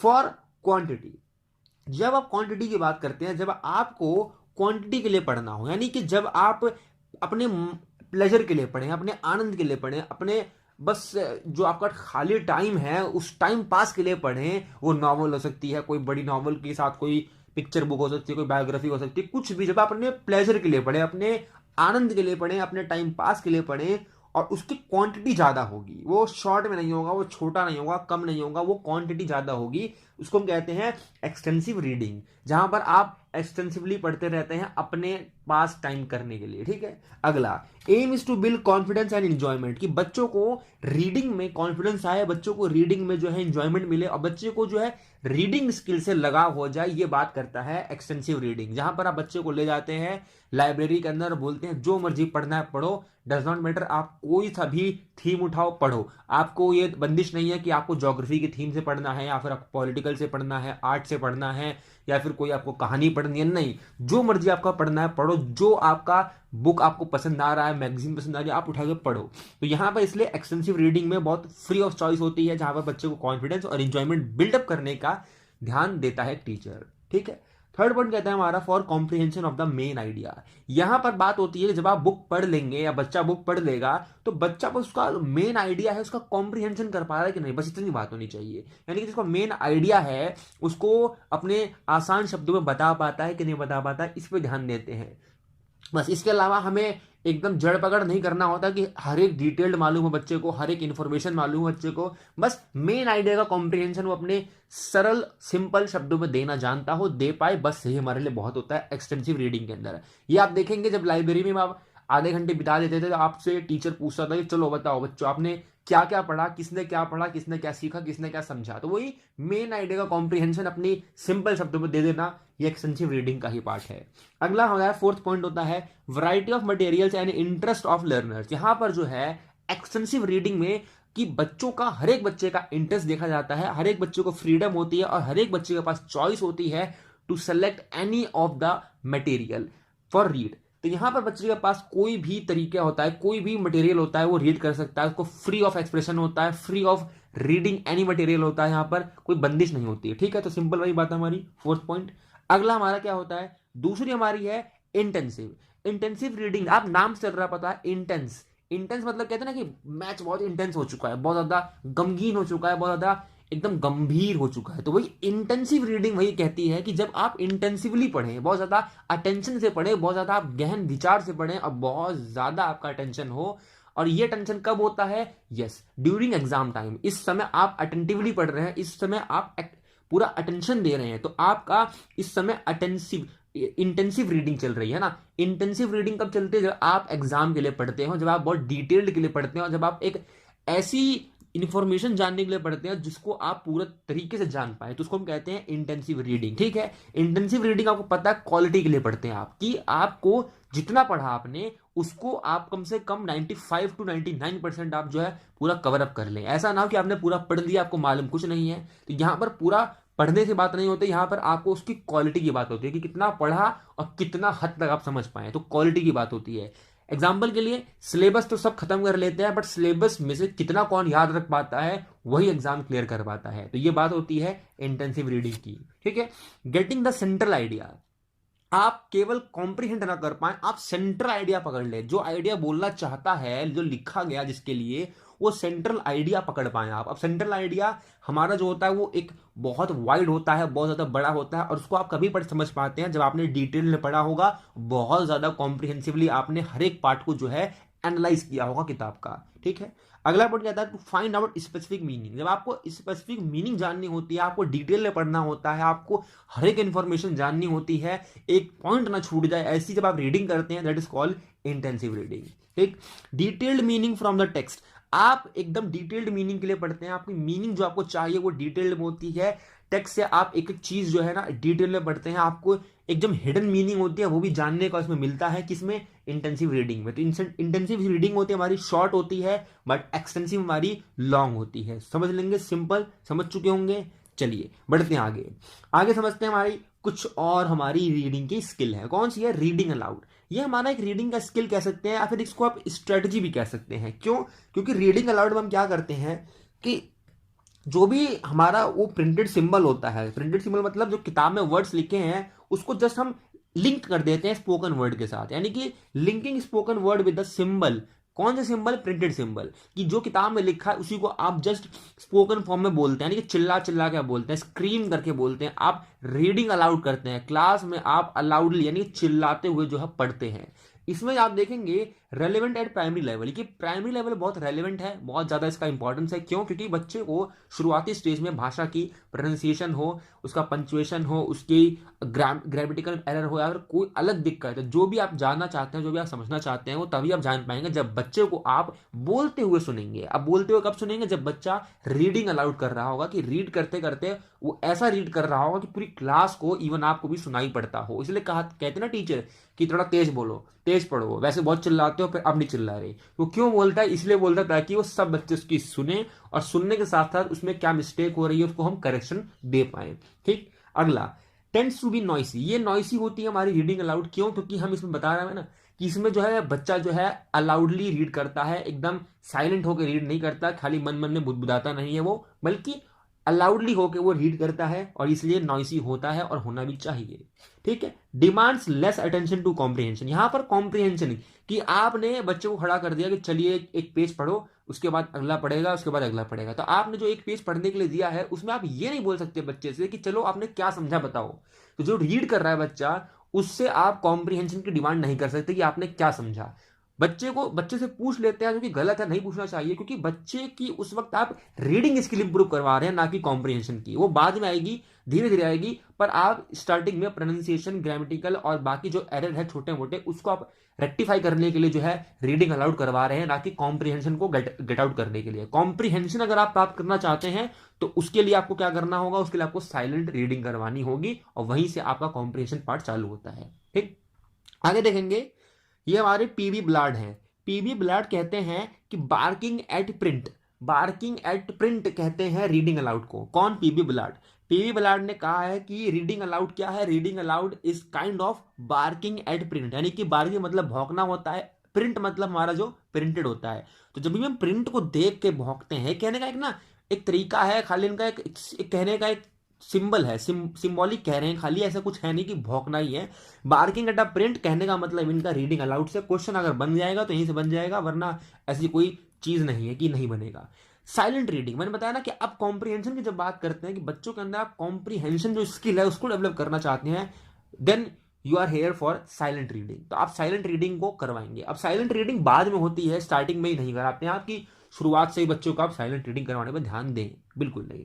साइलेंट रीडिंग में क्या होता है कि reading silently inaudible to others, कि बच्चा जो है साइलेंटली रीड करता है और इनऑडिएबल होता है टू अदर्स, कि बच्चे जो बाकी वाले हैं उनको सुन नहीं पाते हैं, मन मन में बच्चे अपने पढ़ते रहते हैं। उसकी जो भी प्रोनाउंसिएशन होगी, जो भी उसका आइडिया होगा गेटिंग करने का, सेंस निकालने का, वो अपने मन में करता रहता है, इमेजिनेशन भी उसके मन में चलती रहती है। यहां पर आप बच्चे से कॉम्प्रिहेंशन के लिए पूछ सकते हैं। एग्जाम्पल के लिए, क्लास में जो आप जाते हैं, मान लीजिए आप कुछ थोड़ा बहुत काम कर रहे हैं, अटेंडेंस का काम कर रहे हैं, कोई क्लासरूम का वर्क कर रहे हैं आप एज अ टीचर, तो आप बच्चे से बोलते हैं चलिए एक चैप्टर निकालिए और सभी मन मन में पढ़िए। तब आप कहना चाहते हैं कि शोर ना हो, यानी कि आप अपना काम कर पाए इजीली और बच्चे भी जो है कॉम्प्रिहेंशन पार्ट को अपना डेवलप कर पाए, तब आप करवाते हैं साइलेंट रीडिंग के लिए। ठीक, अगला, इंक्रीज स्पीड इन रीडिंग। जब आप रीडिंग में स्पीड को इंक्रीज करना चाहते हैं बच्चे की, तब आप साइलेंट रीडिंग पे ध्यान देते हैं। थर्ड पॉइंट कहता है relevant and most needed in life. कि रेलेवेंट क्यों है? रेलेवेंट इसलिए है क्योंकि आप अगर मेट्रो में सफर कर रहे हैं, ट्रेन में सफर कर रहे हैं, बस में, स्टैंड पे बैठे, कहीं भी आप बैठे हैं, आपको कुछ पढ़ना है, आपके फोन में कुछ भी आपको नॉलेज लेनी है, किताब से पढ़ना है, कुछ भी करना है आपको, तो आप चिल्ला के नहीं पढ़ सकते, आपको अपने मन में ही पढ़ना होगा, मन में ही आपको रीड करना होगा। तो साइलेंट रीडिंग बहुत इंपॉर्टेंट है आपके लिए, वरना अगर आप चिल्ला के पढ़ेंगे तो जो आप इंफॉर्मेशन पढ़ रहे हैं, इवन आपके पासवर्ड भी आपके आजू बाजू लोगों को मालूम चल जाएगा और वो आपसे शायद पैसा निकालने आपके बैंक से या फिर कुछ भी कर सकते हैं, है ना। इन्फॉर्मेशन बहुत तगड़ी चीज होती है, डेटा जो है बहुत ज्यादा इंपॉर्टेंट चीज होती है, इसलिए कहते हैं कि डेटा जल्दी से किसी हाथ में लगना नहीं चाहिए, वरना हो सकता है आपकी जिंदगी कहां से कहां पहुंच जाए। ठीक, तो रेलिवेंट है, बहुत मोस्ट नीडेड है in life for silent reading. Silent reading जो हमारे हर सीक्रेट को दबा के रखती है, हर इमेजिनेशन को हमारे बनाती है। ठीक, demands full attention to comprehension. Comprehension पे पूरा ध्यान देने की बात करता है कौन? Silent reading. और डिमांड है कि फुल अटेंशन होनी चाहिए और कॉम्प्रिहेंशन निकाल पाए आप, ये डेवलपमेंट हो, कौन? साइलेंट रीडिंग करवाएगा। चलेंगे आगे, आगे कुछ और समझेंगे। टाइप्स ऑफ रीडिंग इसमें हमारी कुछ और भी हैं। गाइडेड रीडिंग होती है हमारी, कि एक तरीके से हम रीडिंग और भी करवाते हैं, उनको हमारा होता है गाइडेड रीडिंग। इसमें क्या होता है कि आप क्या कहते हैं, क्लासरूम के बच्चों को एक स्मॉल ग्रुप में बांट देते हैं according to their reading ability, कि कौन बच्चा किस तरीके से पढ़ता है, किसका उसमें एबिलिटी है, किस तरीके का उसमें मिस्टेक करता है, फिर जो उसकी एबिलिटी लेवल है और जो भी उसका मेंटल लेवल है, सब कुछ ध्यान में रखते हुए आप एक ग्रुप बनाते हैं और ऐसे ही ग्रुप का फॉर्म करते हैं अलग अलग। एग्जाम्पल के लिए, अगर आपके क्लासरूम में 30-40 बच्चे हैं तो आपने 6-7 ग्रुप बना दिए, और बनाने के बाद सभी बच्चों को वो बुक दे देते हैं जो आप पढ़वाना चाहते हैं, और बुक देने के बाद आप उनको ग्रुप में पढ़वाते हैं। तो गाइडेड रीडिंग, और वहां पर आप हर ग्रुप को इंडिविजुअल गाइडेंस करते हैं, गाइडेंस देते हैं कि ऐसे पढ़ना है, वैसे पढ़ना है, इसमें ये करना है, इसमें ये करना है, और हर बच्चे को गाइडेंस देते रहते हैं आप। गाइडेड रीडिंग में आप देखेंगे कि जब आप एक ग्रुप पे वर्क करते हैं, तब बाकी जो ग्रुप होते हैं वो खुद ही इंडिपेंडेंटली जो है आपस में मिलके जो है बाकी की रीडिंग करते रहते हैं। इसलिए कहा जाता है कि इंडिपेंडेंट जो रीडिंग होती है उस पर अगर कोई ध्यान देता है तो वो गाइडेड रीडिंग ध्यान देता है। ठीक, आगे, reading is independently is encourage. यहां पर देखेंगे रीडिंग जो होती है हमारी इंडिपेंडेंटली बहुत इंकरेज होती है। क्यों? मैंने बताया कि जब टीचर एक ग्रुप को गाइड कर रहा होता है, एक ग्रुप को जो है वो समझा रहा होता है, तब बाकी के ग्रुप जो है अपने आप ही रीडिंग कर रहे होते हैं। तो ये बहुत इंपॉर्टेंट है हमारा रीडिंग। कौन सा? गाइडेड वाला, जहां बच्चे को गाइड करता है टीचर, बच्चे को सपोर्ट देता है और बच्चे को ग्रुप वाइज जो है सिखाता है वो। ठीक, अगला हमारा होता है शेयर्ड रीडिंग। शेयर्ड रीडिंग में क्या होता है कि पूरे क्लासरूम के पास या पूरे ग्रुप के पास, जो पूरा एक ग्रुप बना रखा है, उसके पास बस एक ही टेक्स्ट बुक होगी, एक ही मटेरियल होगा, वहीं से जो है वो पढ़ता है वहीं से जो है सब समझते हैं, वहीं से जो है जो सब रीड करते हैं। तो यहाँ पर शेयर्ड होती है रीडिंग की, यानी कि रीडिंग को शेयर करते हैं हम। यहाँ पर text is read aloud to whole class और ग्रुप। यहाँ पर जो टेक्स्ट है उसको पढ़ते हैं पूरी क्लासरूम के लिए, पूरे एक ग्रुप के लिए, ठीक है। Reading is shared by one to whole, यानी कि एक जो पढ़ता है और बाकी सुनते हैं। टीचर पढ़ सकता है, बाकी सुनते हैं, बच्चा पढ़ सकता है, पूरी क्लास सुन सकती है, इवन टीचर इंक्लूडेड दैट। तो यहाँ पर हमारी शेयर्ड रीडिंग में ये मोस्टली आप टीचर करते देखते हैं कि यहाँ टीचर एक किताब खोल लेता है और टीचर जो है लाउडली बोलता रहता है, बाकी जो बच्चे उसको सुनते रहते हैं और समझते रहते हैं। तो यहाँ पर जो है शेयर्ड रीडिंग भी होती है, ठीक। आगे बढ़ते हैं, आगे समझते हैं हमारा कि कुछ स्ट्रेटजी, बहुत ही इंपॉर्टेंट हमारी स्ट्रेटजी जो हम यूज करते हैं हमारे रीडिंग पार्ट में, रीडिंग हमारे स्किल्स में, रीडिंग हमारे कुछ सब स्किल्स में, वो कौन सी हमारी स्किमिंग होती है। हमारी स्किमिंग क्या है? हमारी स्किमिंग एक ऐसी स्ट्रेटजी है जब हम केवल ओवरऑल टेक्स्ट का, यानी कि ओवरऑल टेक्स्ट का, एक पेज का, एक पैराग्राफ का, जब हम जानना चाहें कि क्या बोलना चाह रहा है, उसका मेन आइडिया क्या है, बस मेन आइडिया की बात करें हम, जब हमें कुछ एक जनरल आइडिया चाहिए, हमको बस एक जिस्ट चाहिए, तब हम बात करें, दैट इज कॉल्ड स्कीमिंग, ठीक है। अगला बात करते हैं स्कैनिंग। नाम से लग रहा है पता, स्कैन। जब हम स्कैन करते हैं, पूरा डीप डाउन जाते हैं एक पर्टिकुलर स्पेसिफिक डिटेल के लिए, to locate it, that is called scanning. तो स्कैनिंग मतलब जब हम लोकेट करते हैं स्पेसिफिक डिटेल को, उसको कहते हैं हम स्कैन करना, ठीक है। बहुत इंपॉर्टेंट है, स्ट्रेटजी हम यूज करते हैं रीडिंग स्किल के लिए, ठीक। अगली स्किल है हमारी राइटिंग की। राइटिंग स्किल क्या कहती है, समझते हैं इसको, ठीक। देखते हैं इसका basic. One of the productive skill, यानी कि जो प्रोडक्टिव स्किल है हमारी, पहली कौन सी है हमारी पहली है स्पीकिंग, दूसरी हमारी कौन सी है, राइटिंग है। तो one of the productive skill, तो उनमें से एक ही हमारी स्किल है राइटिंग, जो प्रोड्यूस करने के लिए काम आती है। हमने जो कॉन्सेप्ट, अपने जो नॉलेज है, जो भी हमने आप तो सीखा है, समझा है, रिसीव किया है रिसेप्टिव स्किल से, उनको जब हम प्रोड्यूस करते हैं by using our imagination, our skill, that is called productive skill, ठीक। तो राइटिंग स्किल उनमें से एक है। और राइटिंग स्किल जो है हाई ऑर्डर लैंग्वेज स्किल है, यानी कि हाई ऑर्डर कहने का क्या मतलब है कि एक ऐसी स्किल जो तीन LSR, तीनों लैंग्वेज स्किल के बेस पे बनती है। यानी कि आप जब लिसन करते हैं, जब आप स्पीक करते हैं, जब आप रीड करते हैं, उसके बाद जो स्किल डेवलप होती है, जो उसका नींव पड़ती है स्किल की, वो हमारी कौन सी, राइटिंग है। तो सबसे एंड में आती है, और हाई ऑर्डर लैंग्वेज स्किल को भी कहते हैं हम राइटिंग, ठीक। In early years objective is to develop motor skill, कि आप देखेंगे जो आपकी इनिशियल स्टेज होती है, जब आपको राइटिंग पार्ट करवाना होता है, तो आप ये ध्यान नहीं देते कि बच्चा कर्सिव राइटिंग में लिख रहा है कि नहीं लिख रहा, बच्चा ग्रामेटिकल मिस्टेक कर रहा है कि नहीं कर रहा, प्रोनाउंसिएशन, उसकी पंक्चुएशन मिस्टेक है कि नहीं है ना। तो ये सब चीज पे आप फोकस ना करके आप फोकस करते हैं कि बच्चे की मोटर स्किल में कितनी डेवलपमेंट हो रही है, यानी कि बच्चा पेंसिल पकड़ पा रहा है कि नहीं, बच्चे का लिखने का तरीका किस तरीके से है, बच्चे ने जो है पेंसिल का यूज कर रहा है, तो वो पेंसिल को पीछे से पकड़ रहा है या आगे से पकड़ रहा है, तो वो एक पूरा एक मोटर स्किल जो है बच्चे की, वो डेवलप हो पा रही है कि नहीं हो पा रही है। ये जो है हमारा अर्ली स्टेज में ऑब्जेक्टिव होता है इन राइटिंग स्किल, ठीक। ध्यान में रखेंगे इस चीज को। अगला, writing skill has an advantage of sufficient time and scope of editing, यानी कि राइटिंग स्किल में एक एडवांटेज सबसे बड़ा हमारे पास होता है कि हमारे पास सफिशिएंट टाइम होता है। जैसे हमारे पास लिसनिंग, स्पीकिंग और रीडिंग में होता है, उसमें हमें हो सकता है सफिशिएंट टाइम ना मिले। इवन एक बार को आपको रीडिंग में मिल जाएगा, पर आपको लिसनिंग या फिर आपको जो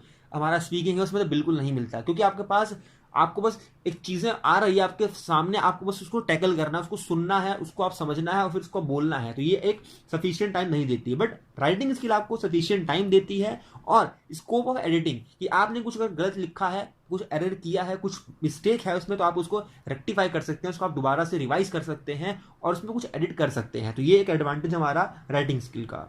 writing and speaking skill has similarity of requirement in thinking and expression, कि राइटिंग हमारा जो है वो स्पीकिंग की तरह सिमिलैरिटी है कुछ जिसमें रिक्वायरमेंट होती है थिंकिंग एंड एक्सप्रेशन की।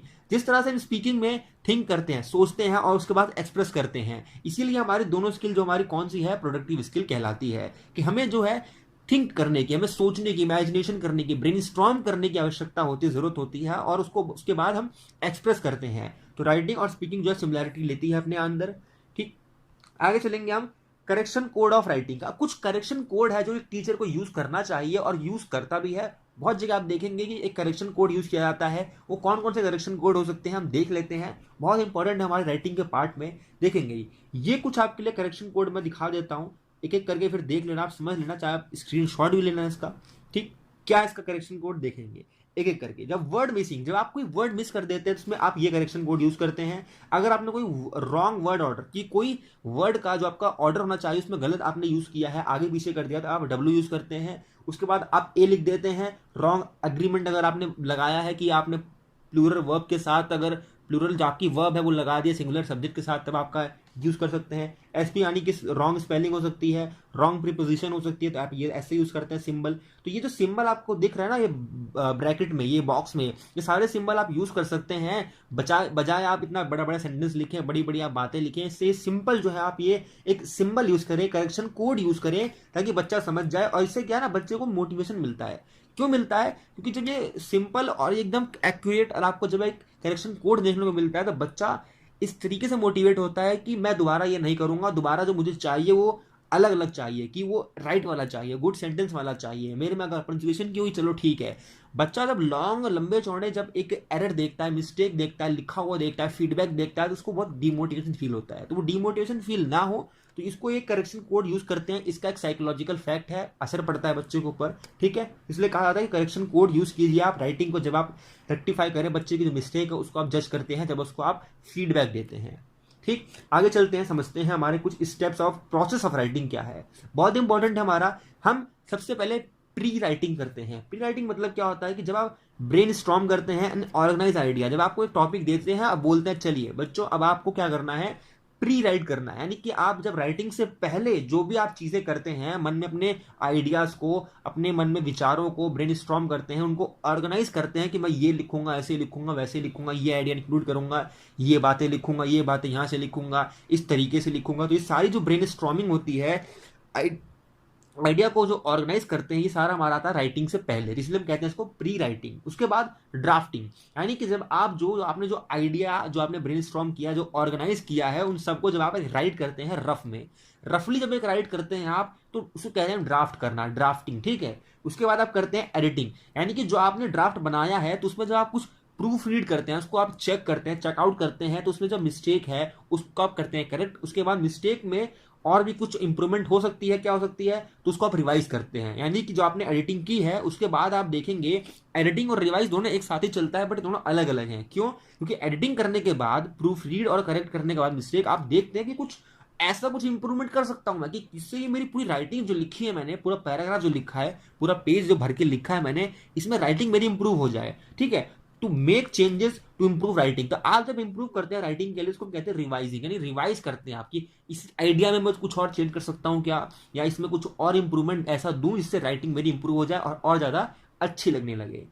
एंड में होता है हमारा फाइनल, जिसको हम पब्लिश भी कहते हैं, फाइनल ड्राफ्ट भी कहते हैं, फिर फाइनल स्टेज भी कहते हैं। क्या कहते हैं कि इसमें हम राइट करते हैं, प्रेजेंट करते हैं फाइनल राइटिंग, ये हमारी फाइनल राइटिंग होती है, उसको हम जो है यहाँ पर एक तरीके से फाइनलाइज कर देते हैं और इसको हम देते हैं फाइनल रूप में, ठीक है। तो हमारे ये कुछ स्टेजेस हैं, तो इस स्टेज के थ्रू हम जाते हुए राइटिंग करते हैं, और इसी के थ्रू जाते हुए हम बच्चों को राइटिंग सिखाते हैं, राइटिंग की स्किल सिखाते हैं, ठीक। आगे चलेंगे, methods of teaching writing. Writing को सिखाने के लिए क्या क्या मेथड जो है टीचर यूज करता है या कर सकता है, देखेंगे, समझेंगे। किंडरगार्टन मेथड होता है हमारा, किंडरगार्टन मेथड हमारा होता है। इसमें क्या होता है किंडरगार्टन मेथड में, जब बच्चे जो है बड़े बड़े ब्लॉक्स, आप देखेंगे बड़े बड़े ब्लॉक्स होते हैं, और उन ब्लॉक्स पे ABCD XYZ लिखा होता है, और बच्चे जो है बड़े बड़े ब्लॉक से खेलते हैं, सीखते हैं, देखते हैं, समझते हैं। तो किंडरगार्टन मेथड जो है बहुत इंपॉर्टेंट है राइटिंग सिखाने के लिए, और बच्चा उससे सीख जाता है, इजिली सीख सकता है। फ्री इमिटेशन मेथड, यहाँ पर फ्री इमिटेशन मेथड क्या होता है, यहाँ पर जो है बच्चे के कान में या फिर बच्चे को कुछ ऐसे वर्ड या फिर बच्चे को कुछ ऐसा दिखाया जाता है जो बच्चा देख के इमिटेट करता है ना, इमेजिनेशन करने के बाद इमिटेट करता है, और बिना बोले बाकी बच्चे वो गैस करते हैं कि कौन सा वर्ड है, कौन सा वर्ड या कौन सा लेटर को है जो उसके कान में बोला गया है, जिसको दिखाया गया है। तो वर्ड जब अदर बच्चे एक जेस्चर के थ्रू इमिटेट करके उसको गेस करने का काम करते हैं, that is called free imitation method, ठीक।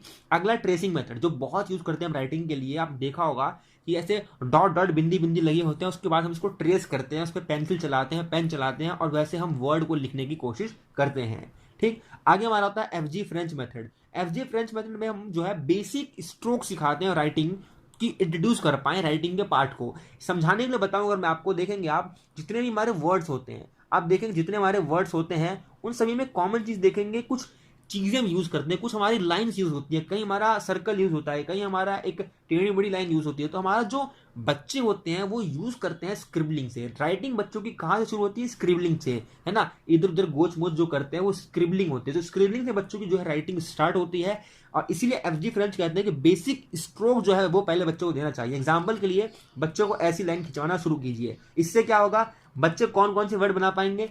ऐसी लाइन अगर बनाने बच्चे आ गई तो बच्चे जो है इससे ए बना सकते हैं, बच्चे इससे एन बना सकते हैं, बच्चे इससे एम बना सकते हैं, इससे और क्या बना सकते हैं, जेड बना सकते हैं, एक्स बना सकते हैं, वाई। तो ऐसे हमारे अल्फाबेट बच्चे बना सकते हैं जब बच्चों को बेसिक स्ट्रोक सिखाए जाएंगे। बेसिक स्ट्रोक बच्चे को इसलिए बहुत जरूरी है सिखाने का। ऐसे सिखा दे अगर हम तो इससे भी हम बच्चे एस बना सकते हैं, इससे जे बना सकते हैं, है ना, ऐसे बनाएंगे जी बना सकते हैं। तो ये बेसिक स्ट्रोक बच्चे को सिखाने जरूरी है। ये कौन कहता है? एफजी फ्रेंच का हमारा मेथड कहता है। ठीक, प्रीवियस ईयर क्वेश्चंस, यानी कि प्रीवियस ईयर जो हमारा पेपर हुआ था उसमें आए कुछ क्वेश्चंस को देख लेते हैं इस पर्टिकुलर टॉपिक से, क्या थे वो देखेंगे। सबसे पहला हमारा कौन सा, the productive skills of language are, कि कौन सी इसमें से प्रोडक्टिव स्किल्स का एक पार्ट है, या प्रोडक्टिव स्किल्स कौन सी है इनमें से। ए बी सी डी देखेंगे, बहुत सिंपल है हमारा। जब भी कोई स्किल हमारा कुछ हमारे कॉन्सेप्ट, हमारे कितने भी हमारी इंफॉर्मेशन या कुछ भी चीज को हम प्रोड्यूस करने के लिए काम आती है, that is called productive skill. तुम्हारी कौन सी है प्रोडक्टिव स्किल? सिंपल हमारा कौन सा, स्पीकिंग और राइटिंग। जहां दिख जाए speaking writing, option D is the right answer. सीधे टिक मारे, आगे बढ़े। बहुत सिंपल क्वेश्चन आए हुए देखेंगे आप। Language skills can be learned better, कि लैंग्वेज को कैसे हम बेटर लर्न कर सकते हैं, बेटर सिखा सकते हैं, सीख सकते हैं। बहुत सिंपल तरीका है। जब हम उसको कैसे सिखाते हैं? इंटीग्रेशन में सिखाते हैं। तो option A, if they are taught in an integrated manner. तो जब इंटीग्रेशन में सिखाएंगे तो लैंग्वेज स्किल को बहुत बेटर और बहुत अच्छे से सीख पाएंगे, सिखा पाएंगे।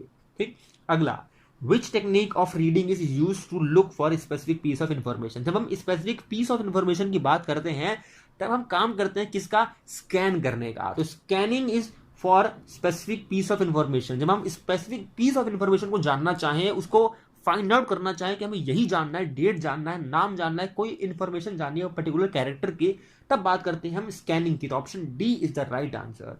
आगे बढ़ेंगे, अगला हमारा कौन सा है? अगला, the test has to replace the underline word with the correct option. तो एक टेस्ट होता है जिसमें आप रिप्लेस करते हैं अंडरलाइन वर्ड को विद द करेक्ट ऑप्शन। तो ये कौन सी स्किल है जो है इसमें टेस्ट की जाती है बच्चे की? रीडिंग, लिसनिंग, राइटिंग या हियरिंग?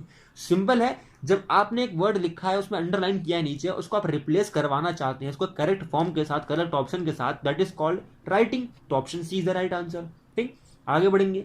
आगे हमारा क्या है? Which technique of reading is use to get the gist of the text. जब आप खाली मोटा मोटी जानना चाहते हैं क्या लिखा है उसमें, क्या उसका एक मेन आइडिया क्या बोलना चाह रहा है, बस खाली इतना जानना चाहते हैं, आपको पूरे डिटेल से मतलब नहीं है, बस आपको खाली एक जिस्ट चाहिए, एक बस उसका एक निचोड़ चाहिए छोटा मोटा, आपको क्या समझ में आया, बस इतनी बात अगर करते हैं तो वो हमारी कौन सी स्ट्रेटजी होती है रीडिंग की? वो हमारी होती है, जी हाँ, हमारी स्किमिंग होती है। Option is the right answer. तो स्किमिंग हमारी सिंपल है। आई होप आपको समझ में आया। कोई डाउट हो, कोई भी प्रॉब्लम हो तो आप उसको कमेंट करके पूछ सकते हैं। बाकी मिलेंगे हमारे नेक्स्ट टॉपिक में, तब तक के लिए देखते रहिए मिशन केवीएस।